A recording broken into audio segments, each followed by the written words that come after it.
Hello, I'm your host, Andrew Leong, and welcome to #Ambitious.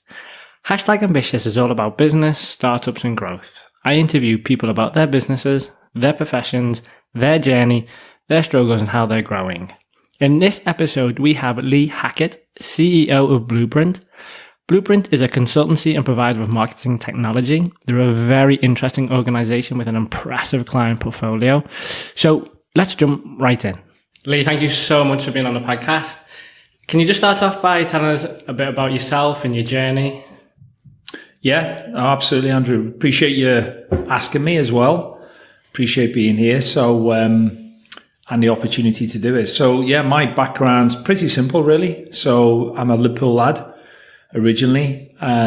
So grew up in some of the tough areas of Liverpool, where I learned a lot about life and, to say the least. But, I then, went to school, was not a great student by any way, shape of the imagination, never really enjoyed school from a academic perspective, was never that academic. In fact, not at all. I was terrible. But I was really good at sport. So I was an athlete from a real young age, played football right the way through school, and went to some clubs and then went to play professional football for a few years at Wigan Athletic. And then what I really learned about life and from playing professional sports, so that was really fun. And then adapted into management, come out of playing football, come out of being a professional, had to get a job, and was really fortunate to get into a management trainee position at a big corporate business. So, and then just drove through management into my mid-20s when I started to, mid to late 20s, start to get involved in my own businesses. Okay. So that is quite a massive transition from football to business management. How did that come about? Yeah, well, it's actually an easy transition. Okay. I think there's a lot of really unique things as an athlete that are also really helpful in business. And, around being disciplined and, being able to be coached and being coachable and working as a team. So there's a lot of really good things that you can learn as an athlete that transfer into business. So for me, it was really simple. I was, I got a job when I left football. I got it quite quick. There's a bit of a story around that for another day, but, and I was then able to transfer into quite a big business because I was super ambitious. I managed to get myself on a fast track management trainee program at a blue chip company. So for me, it was just easy. It was like a walk in the park. In terms of that adaptation from playing football to being in management, the pressure of being a professional athlete, is, much more intense than being in a big blue chip company. Okay. I've got so many questions because you own Bluprint, and you grow in that, and you also invest in other companies. Should we start with Bluprint? Can we have what does Bluprint do and why was it founded? Yeah, no, so Bluprint X is, the group Bluprint, so Bluprint was the business that it was actually called Your Sales Team Cloud at the beginning, which is a bit wordy to say the least. But like any business, I'd come off a project of working in Dubai.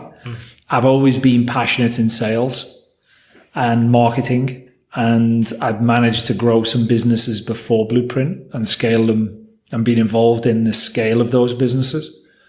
And I'd used a lot of the techniques and a lot of the strategies in scaling those businesses. And I'd finished a project in the Middle East, and it was around about 2008. Obviously, when I come out of a business that we grew relatively big.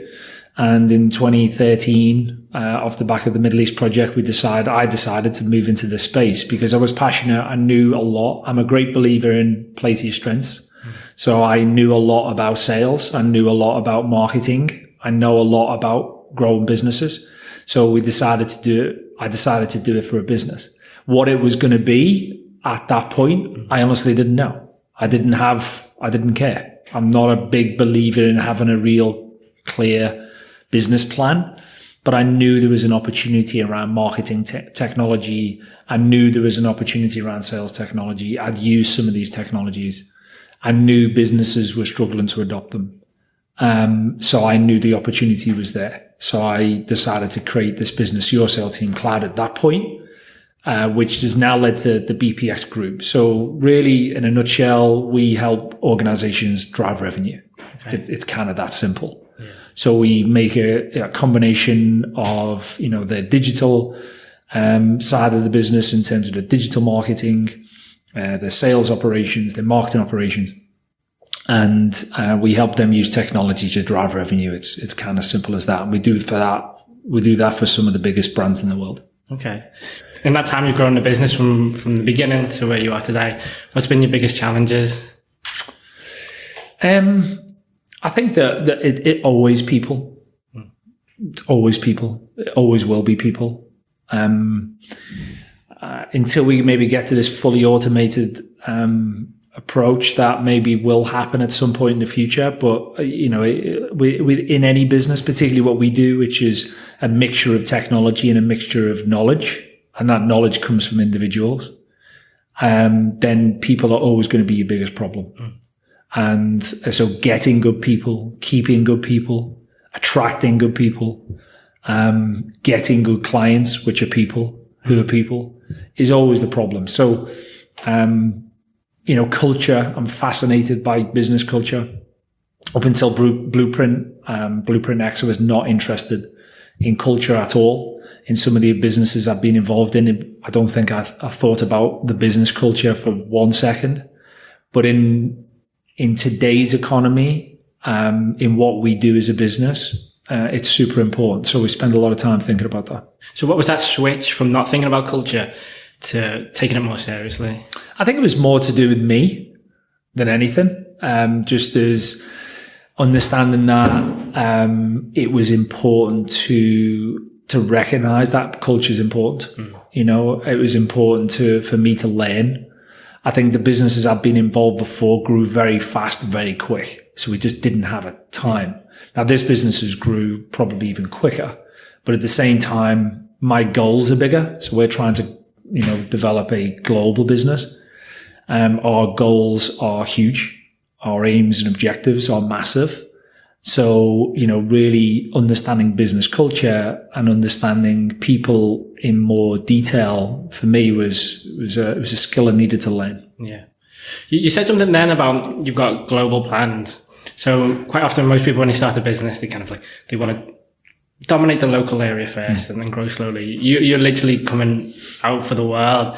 What's that mentality and how are you going about it?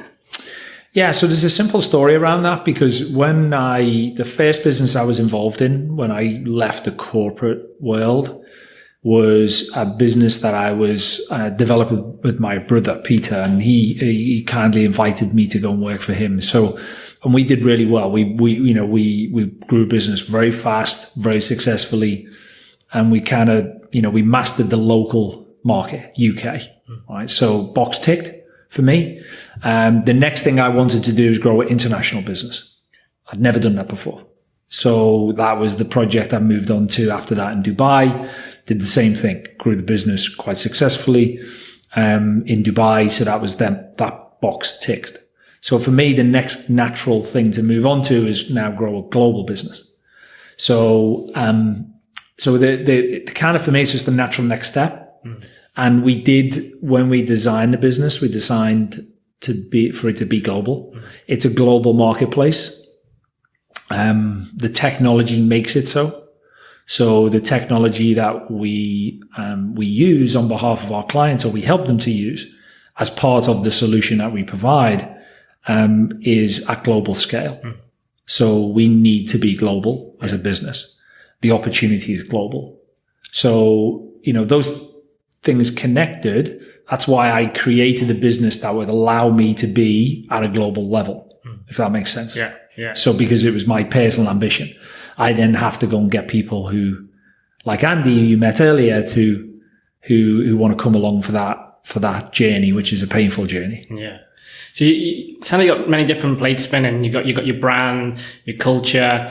How do you manage all that as a global business? Because you've got office in all these different cities. How are you keeping that brand true to your values and who you are as a culture? Yeah, it's really difficult, and I wouldn't say we've got it, cracked in any way, shape, or form. It's a work in progress, and it's something that we're constantly working at and adapting to. I think one of the benefits is we learn fast.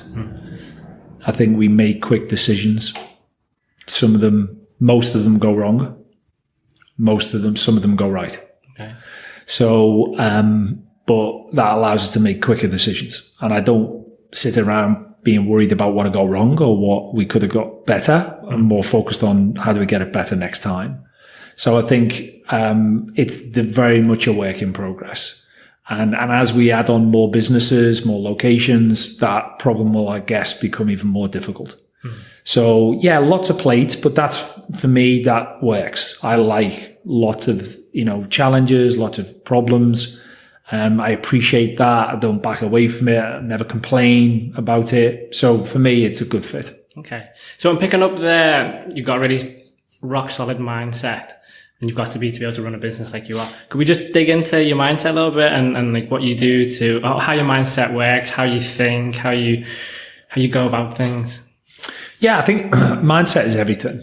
And, I think having self-awareness also is where that comes from is important. And for me, my mindset was given to me, by the way I was brought up in terms of, understanding what was important, understanding that, I could do whatever I wanted to do if I was willing to work hard enough.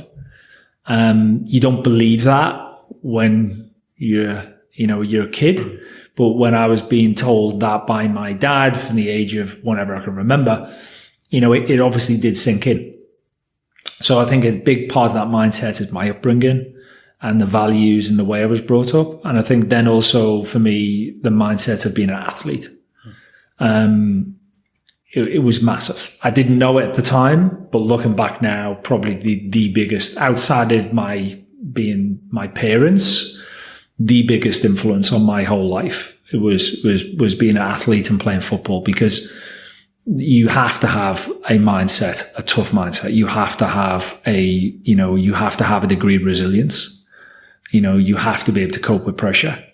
And then it's just progression. It's just, having the discipline to follow through on the mindset, having a self-awareness to understand where it comes from, being humble, all of these kind of things, and practice.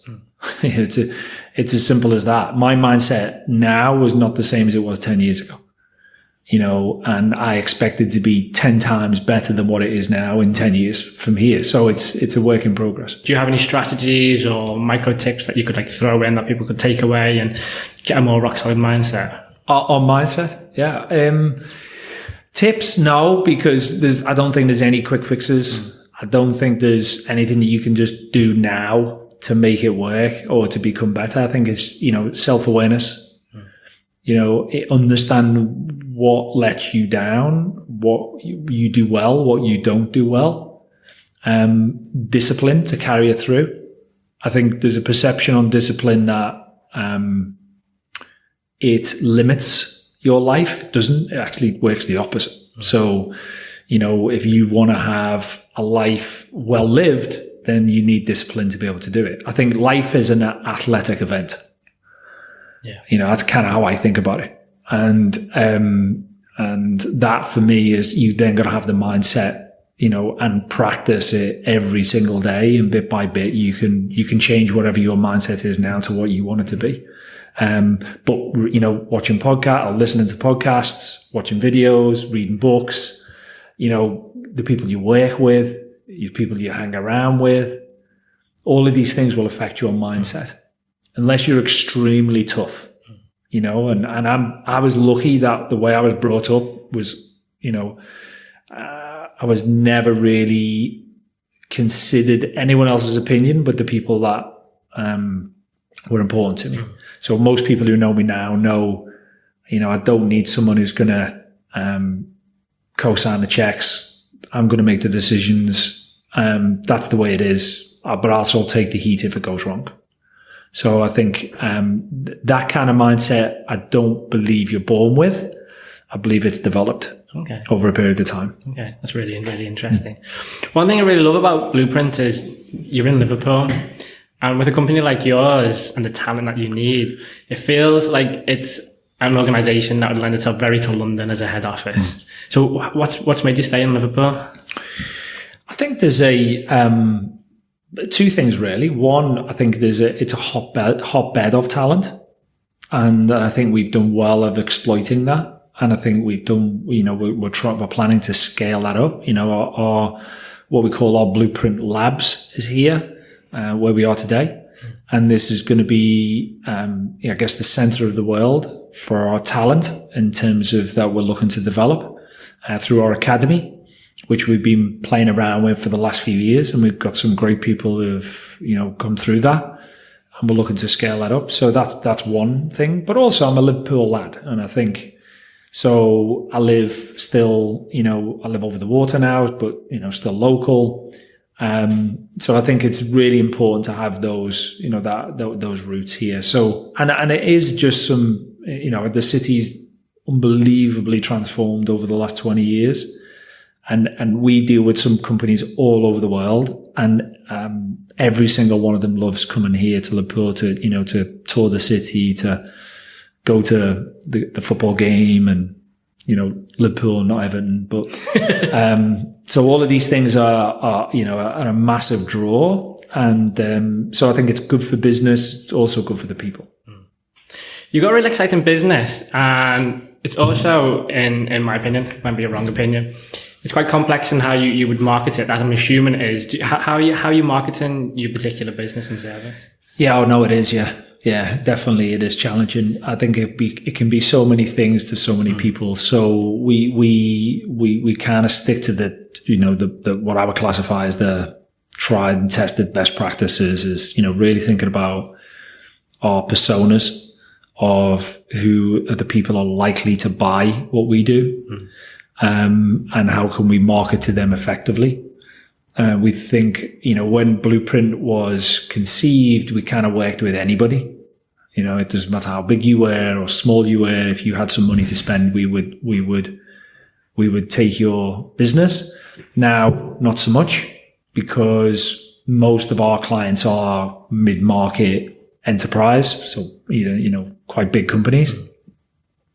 And we've also really focused on industries. So, I'm a bit of a startup junkie, and in a startup, you cannot be too choosy. You have to kind of go wide and then go narrow. So, and we're very much in that go narrow phase right now, to scale from where we are now to where we want to be. You give some insights in yourself, but I'd love to know more about you as a person. So, as a startup junkie, your brain is probably always on work and business. Do you do anything to take a step back and try and switch off at all? Switch off? No. I've tried lots of different things, and I kind of still do try lots of different things in terms of meditation, and, but I've learned over the years, fitness for me is a huge, what you would classify as switch off. Family also, in terms of, being able to switch off and having that discipline around that. So, making sure I do family holidays, make sure I do all the things I need to do as a dad and as a husband, but at the same time, achieving my goals from a business perspective. And so I've tried it all, and I'll continue to try it. I'm like anyone else. I kind of, try things, and some things stick and some things don't. But I think for me, it's the what's important to you, is the most important thing. I think I've over the years got much, much better at what are my priorities, and I do not spend time on anything that isn't a priority. And that can be problematic for other people, because they maybe see your priorities as not their priorities, and it can affect relationships. But I think if you want to try and do it all and have the kind of right integration in life and work, then you kind of have to you have to really think about what you spend your time on. And often, in my experience, most of the time, people spend a lot of time on things that are not in line with their goals, aims, objectives, or priorities. You come across very, very disciplined. I almost feel like you've just kind of parachuted in from the SAS. Has there been any experiences in your life where that's made you this way, that's made you this disciplined and very focused? Yeah, no, I don't think so. I think I think it's just a constant process of what's important to me. And I think a lot of people will say to me, definitely, you're pretty intense and, you're pretty focused and all of those kind of things. And that's very true. But I think it's more just because I'm really, really focused on what I want to achieve, and I don't kind of burn energy on things that I don't. Like anyone, you have your good and bad days. But from a point of view, as you get older, what age does give you a little, not too old, yeah, but what age does give you is a bit of perspective and a bit of experience. So you're able to look at things in a bit more of a context. But no, that's definitely my MO, right? That's me. And I, again, as I said earlier, I play to my strengths. So intensity, lots of hours, but also I do the things that I need to do to balance that off. So I have a very healthy lifestyle. I work out every day. So for me, I spend time on the priorities. And I think that often to people outside, or maybe don't understand that, see that as, well, maybe, you need to enjoy life a little bit more. Well, I can't enjoy life any more than I'm enjoying it now, right? I've got a fantastic business. I've got a great family. What more could I want? So for me, actually spending time with doing that and prioritizing that is crucial. Yeah. You mentioned before you do a lot of self-development. What podcasts do you listen to, or can you recommend any books? Yeah, sure. Podcasts for me, I love Joe Rogan. I'm a big Joe Rogan fan. I've watched him and listened to him for years. Love to get on his podcast. So if he is speaking, then definitely want to come on that. And in terms of books wise, I think I listen to a lot of books, all sorts of different types of stuff, from, how the brain works to, how the body works to business to all sorts of different stuff. But Ray Dalio Principles for me is probably the book in the last few years that has had the biggest and most profound effect on me. Because I think it just resonated so much. I think sometimes you read books, if you read enough of them, and some books you kind of go, okay, that's interesting. I like that idea. You pick up one or two things. That's cool. It's good investment in time. But with that book, and it's the kind of book you have to kind of read twice or three times to really get it. But that book for me was, it was profound in terms of, because it really resonated with how my mind works, how I've kind of developed myself, how I think the world works. So it ticked all the boxes. So I actually took some of that and tried to apply it into what I do in regards to, business and lifestyle. Have you ever read anything about Stoicism? In Stoic? Yeah, little bits. Yeah, little bits in quite a few books. And look, I think in terms of at one time or another, I don't know how many books I've read, but I think, and I'm, as I said earlier, I'm not a great student. I never was. I can't spell. I can read, but I can't spell. And as anyone in a business will tell you, if to get a text or an email off me. But I learned again to play to my strengths. So I am a visual and audio learner. So I can absorb a lot of books really, really quick. Just really quite interested. Do you have anyone that inspires you? Yeah, no, that's easy. My dad was, for sure. And my biggest role model by a million miles.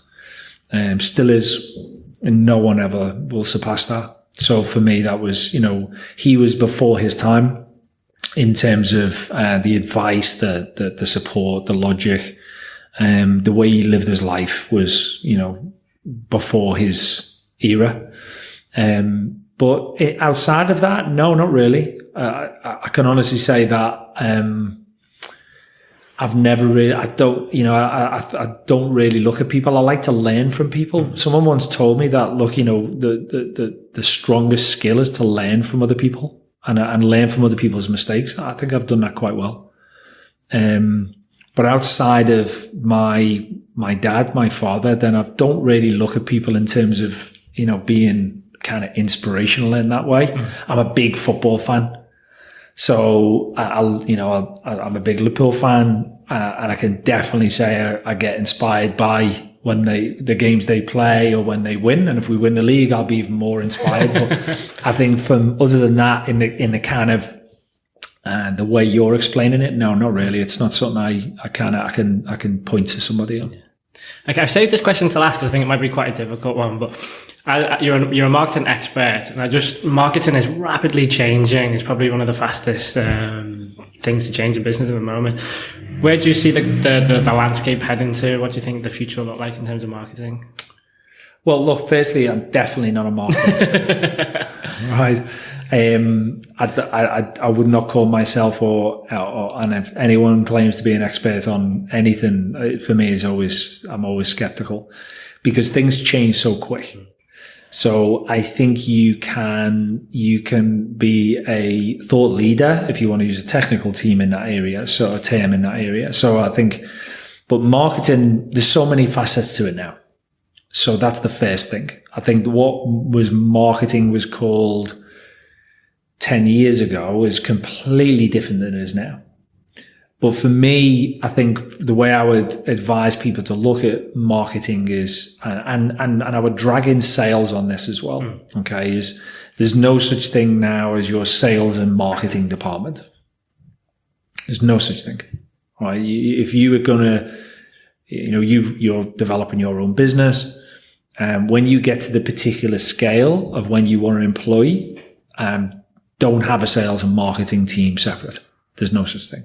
Right. So it's really about the customer, and it's thinking about, how can you drive revenue to that customer? Now, what technology has allowed us to do is to have more visibility on that, on that whole process.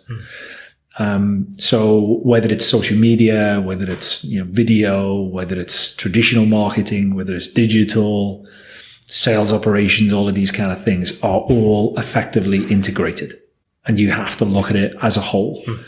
Where it goes wrong is when companies don't look at it as a whole. And that's why big companies struggle with this kind of stuff, is because they have legacy, they have history, and it's harder for them to change. So if you are starting your own business right now, you have a bigger advantage than what a huge, big, global business has. You can actually achieve more quicker than what they can at less cost. And that's phenomenal. And that for me is technology. That's how technology works. It levels the playing field. So I think that's how, I would not give you one tip to, do more video, or, that's not my thing. There's better people out there who can advise on that. But what I can advise on is, think of how you engage with the customer, how you grow the customer, how you drive revenue to the customer as one thing, and use technology to do it.